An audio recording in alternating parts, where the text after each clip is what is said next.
Ukraine का बंटवारा, Crimea भूल जाओ, डॉनबास दे दो। क्या 15 अगस्त 2025 को अलास्का में हुई ट्रंप और पुतिन की मीटिंग में कोई सीक्रेट डील हो चुकी है? आखिर वॉशिंगटन में मौजूद यूक्रेन के राष्ट्रपति जेलेंस्की का चेहरा क्यों उतरा हुआ है?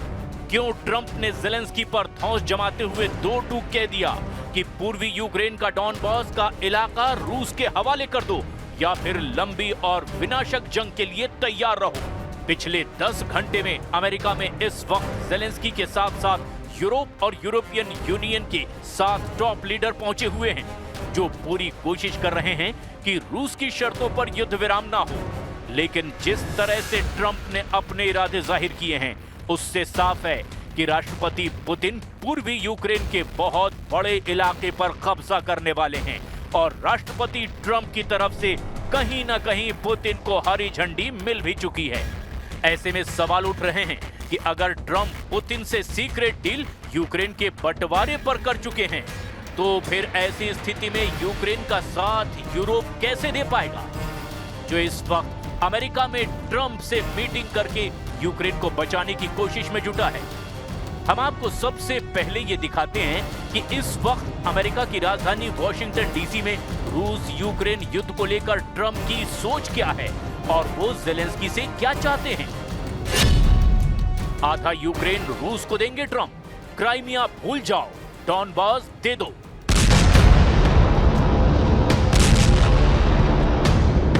एक तरफ रूसी सेना के हमले यूक्रेन पर बेहद तेज हो चुके हैं, तो वहीं दूसरी तरफ यूक्रेन को मिलने वाले घातक हथियार और मिसाइलों की नई खेप अभी तक यूक्रेन नहीं पहुंची है। हालात ये हो गए हैं कि रूसी सेना ने पूरे पूर्वी यूक्रेन में कोहराम मचा रखा है। अकेले पूर्वी यूक्रेन के डॉनबास का 88% इलाका रूस यूक्रेन से छीन चुका है। रूसी झंडे पूर्वी यूक्रेन में जगह जगह लहरा रहे हैं। इधर जेलेंस्की को पूरी उम्मीद थी कि अलास्का में राष्ट्रपति ट्रंप पुतिन पर हावी हो जाएंगे और रूस को युद्ध विराम करने पर मजबूर कर देंगे। फ्रांस, ब्रिटेन, जर्मनी और यूरोपियन यूनियन के नेता भी यही मानकर चल रहे थे कि अलास्का में ट्रंप पुतिन पर बहुत भारी साबित होंगे। लेकिन जब अलास्का की मीटिंग बिना किसी नतीजे के खत्म हुई, तो यूक्रेन और यूरोप को भारी धक्का लगा। पुतिन से मीटिंग के बाद ट्रंप की वाणी और विचार पूरी तरह से रूसी नजर आने लगे। इस वक्त ट्रंप जो भी बयान दे रहे हैं, वो ऐसा लग रहा है कि जैसे पुतिन बयान दे रहे हैं।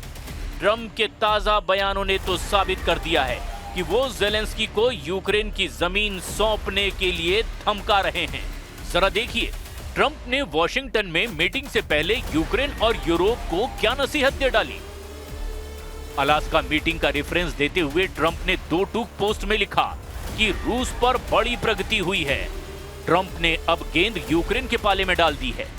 डोनाल्ड ट्रंप ने कहा कि यूक्रेन के राष्ट्रपति अगर चाहें तो रूस के साथ युद्ध को खत्म कर सकते हैं, लेकिन शांति समझौते के हिस्से के तौर पर यूक्रेन का नेटो में शामिल होना संभव नहीं है। ट्रंप ने धमकी और तंज भरे अंदाज में पोस्ट में लिखा कि यूक्रेन के राष्ट्रपति जेलेंस्की अगर चाहें तो रूस के साथ युद्ध को तुरंत खत्म कर सकते हैं या फिर वो लड़ाई जारी रख सकते हैं। ट्रंप ने आगे लिखा, याद कीजिए इसकी शुरुआत कैसे हुई थी। ओबामा का दिया गया क्राइमिया वापस नहीं मिलेगा।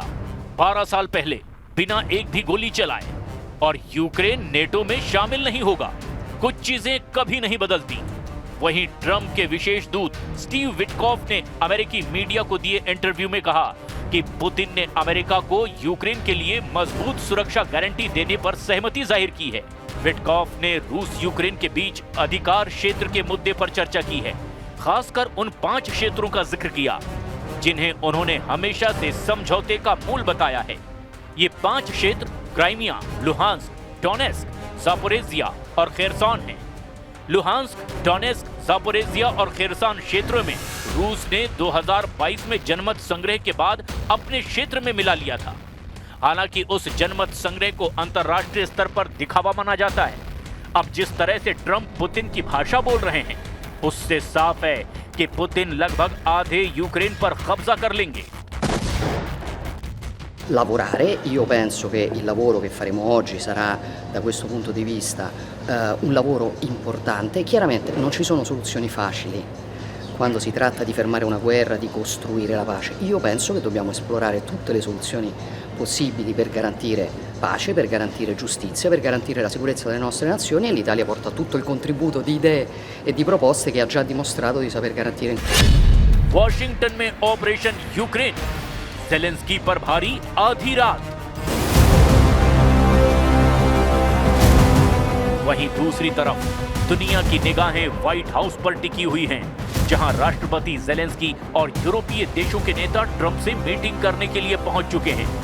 वॉशिंगटन में रूस से यूक्रेन को बचाने के लिए आखिरी कोशिश हो रही है, क्योंकि ट्रंप अब पुतिन के साथ मिलकर कुछ बड़ी डील के करीब पहुंच चुके हैं।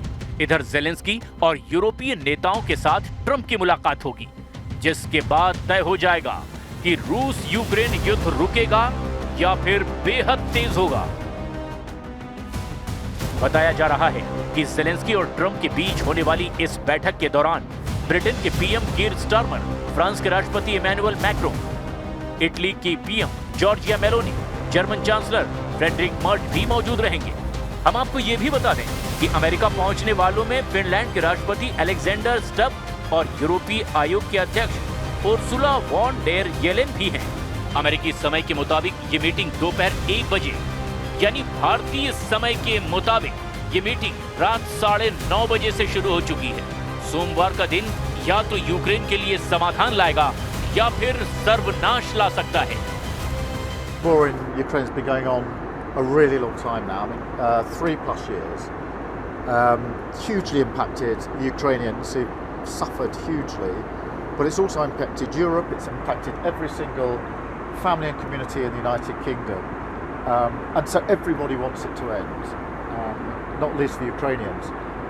But we've got to get this right. We've got to make sure there is peace, that it is lasting peace, and that it is fair and that it is just. 3 घंटे की Putin Trump meeting, अब Washington में Zelensky का surrender. इधर यूक्रेनी अधिकारियों और नेताओं ने तो डंके की चोट पर कह दिया है कि रूस अमेरिका की मीटिंग पूरी तरह से फेल हो चुकी है, और इस मीटिंग की वजह से पुतिन अब ट्रंप पर भारी साबित हुए हैं, और शायद इसका असर वॉशिंगटन में चल रही ट्रंप की मीटिंग पर भी साफ देखा जा सकता है। यूक्रेनी संसद की विदेश मामलों की समिति की अध्यक्ष ओलेक्सांद्रा मोरेस्को ने द न्यूयॉर्क टाइम्स को बताया कि ट्रंप और पुतिन के बीच शिखर सम्मेलन से रूस और यूक्रेन के बीच कोई शांति समझौता नहीं हुआ, और पुतिन ने ट्रंप का इस्तेमाल ये दिखाने के लिए किया कि वो अलग थलग नहीं है। मोरेस्को ने आगे कहा कि पुतिन, जिन पर अंतर्राष्ट्रीय आपराधिक न्यायालय ने युद्ध अपराधों का आरोप लगाया है, सूचना युद्ध जीत गए हैं। यूक्रेनी अधिकारी ने कहा कि पुतिन ने एंकरेज स्थित ज्वाइंट बेस एल्मेंडार्फ रिचर्डसन में शिखर सम्मेलन के बाद ट्रंप के साथ संयुक्त भाषण में अपने विचारों को दोहराया और कहा, मुझे कोई बदलाव नहीं दिख रहा है। ट्रंप पुतिन में 3 घंटे क्या बात हुई, इसकी जानकारी नहीं दी गई। 12 मिनट तक चली प्रेस कॉन्फ्रेंस में दोनों नेताओं ने किसी पत्रकार के सवाल का जवाब भी नहीं दिया। ट्रंप ने कहा कि बैठक सकारात्मक रही, लेकिन अभी कोई अंतिम समझौता नहीं हुआ। पुतिन ने कहा कि यूक्रेन युद्ध खत्म करने के लिए उसकी असल वजह को खत्म करना जरूरी है। पुतिन ने कहा कि अगर 2022 में ट्रंप राष्ट्रपति होते तो यूक्रेन युद्ध नहीं होता। इधर अमेरिका के राष्ट्रपति डोनाल्ड ट्रंप ने हार नहीं मानी है। अलास्का में रूसी राष्ट्रपति व्लादिमीर पुतिन के साथ यूक्रेन युद्ध को लेकर किसी तरह का समाधान निकलने के बाद ट्रंप ने 18 अगस्त यानी सोमवार को ज़ेलेंस्की के साथ मीटिंग शुरू कर दी है। ट्रंप किसी भी कीमत पर रूस और यूक्रेन युद्ध बंद करना चाहते हैं, लेकिन लगता है पुतिन को जरा भी जल्दी नहीं है, क्योंकि रूस पहले से ही यूक्रेन के बड़े हिस्से पर कब्जा कर चुका है और अब पूरे पूर्वी यूक्रेन पर कब्जा करना चाहता है। जरा देखिए अभी तक रूस ने यूक्रेन पर कहां-कहां कब्जा कर लिया है।